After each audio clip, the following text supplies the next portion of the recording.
اب کسی کے ذہن میں کوئی سوال وہ کر لیں. بھائی ان کا پہلا سوال یہ ہے کہ درود و سلام پڑھنے کا طریقہ بتا دیں. دیکھو نبی اکرم صلی اللہ علیہ وسلم نے درود بتایا ہے وہ درود ابراہیمی ہے جو آپ نماز میں پڑھتے ہیں، لیکن اس کے علاوہ بھی بہت سارے درود ہیں جو نبی سے منقول ہیں اور بزرگان دین نے بھی دیے ہیں. یہ ضروری نہیں ہے کہ آپ کوئی لمبے والا درود پڑھو، بلکہ آپ کوئی ایسا چھوٹا درود بھی پڑھ سکتے ہو جس میں نبی اکرم صلی اللہ علیہ وسلم کا نام نامی بھی آ جائے، ان کی آل کا نام بھی آ جائے اور برکتیں رہے. میں جو پڑھتا ہوں درود اکثر اور میں بتاتا بھی ہوں، اللہم صلی علی سیدنا محمد وعلی آل سیدنا محمد وبارک وسلم. اس میں حضور کا نام نامی آ گیا، حضور کی آل کا آ گیا اور برکت اور سلام کی دونوں چیزیں آ گئی. تو یہ درود چھوٹا ہے لیکن بہت مؤثر ہے. تو آپ لوگ اسے مان لیں کہ درود ابراہیم جو ہے وہ نبی کا بتایا ہوا ہے. اسی طرح سلام کا معاملہ میں نے آپ کو بتایا کہ جو آپ التحیات میں سلام پڑھتے ہو نا، السلام علیکم ایھا النبی، یہ نبی کی بتائی ہوئی ہے التحیات. تو اس لیے سب سے مؤثر تو سلام یہ ہے. ویسے اور بہت سارے لوگوں نے سلام لکھے ہیں بڑے اچھے اچھے. السلام علیکم ایھا النبی، آپ اس سلام کو بھی پڑھ سکتے ہو یا جو بھی سلام آپ کو کتابوں میں ملتے ہیں، لیکن سب سے زیادہ جو ویلیو ہے وہ نبی کی بتائی ہوئی چیز ہے. حرم کے لفظی معنی کیا ہے؟ حرم کے لفظی معنی ان کا سوال یہ ہے حرم کے لفظی معنی کیا ہے؟ حرم اس جگہ کو کہتے ہیں جہاں بہت ساری چیزیں اللہ نے کرنا حرام کر دیا.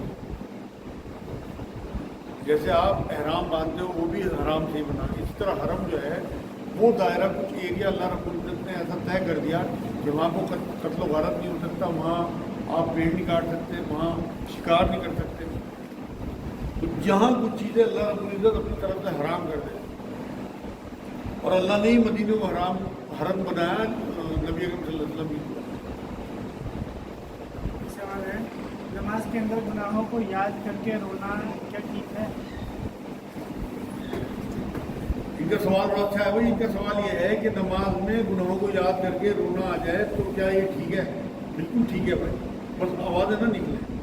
اگر آپ کی سسکیاں بند گئی اور آواز پیچھے تک جا رہی ہے تو کوئی حرج نہیں، لیکن آواز اف آ او مطلب اس سے آپ کی نماز باطل ہو جائے گی. حضرت عمر رضی اللہ تعالیٰ عنہ کے بارے میں بات آتی ہے کہ انہوں نے اکثر جو ہے وہ رکعت طاری ہو جایا کرتی تھی، اور پچھلی صف والے جو ہے ان کی سسکیاں بند، لیکن آواز نہ نکلے. سوال یہ ہے کہ کیا زیادہ ہنسنے سے وضو ٹوٹ جاتا ہے؟ ان کا سوال ہے کیا زیادہ ہنسنے سے وضو ٹوٹ جاتا ہے؟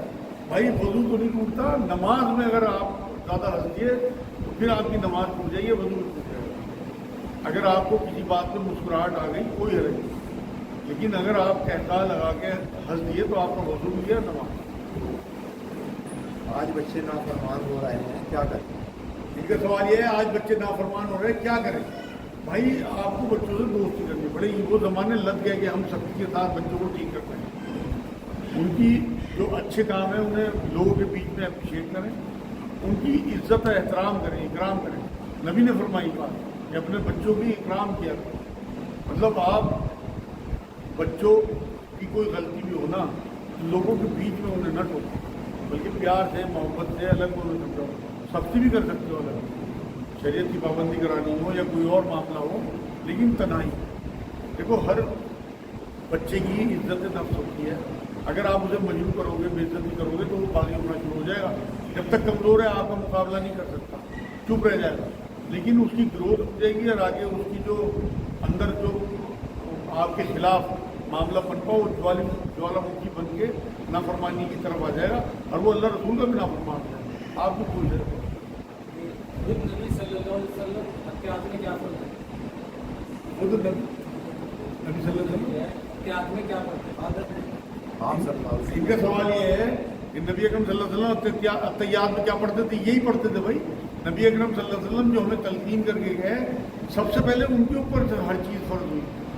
التحیات وہ ایک نبی بھی تھے نا، ویسے تو ایک فرد تھے، ایک فرد کی حیثیت سے، ایک مومن کی حیثیت سے ان پہ نماز فرض تھی. اور نماز میں جو جو چیزیں فرض اور واجب ہیں وہ سب نبی پہ بھی ایک فرد کی حیثیت سے.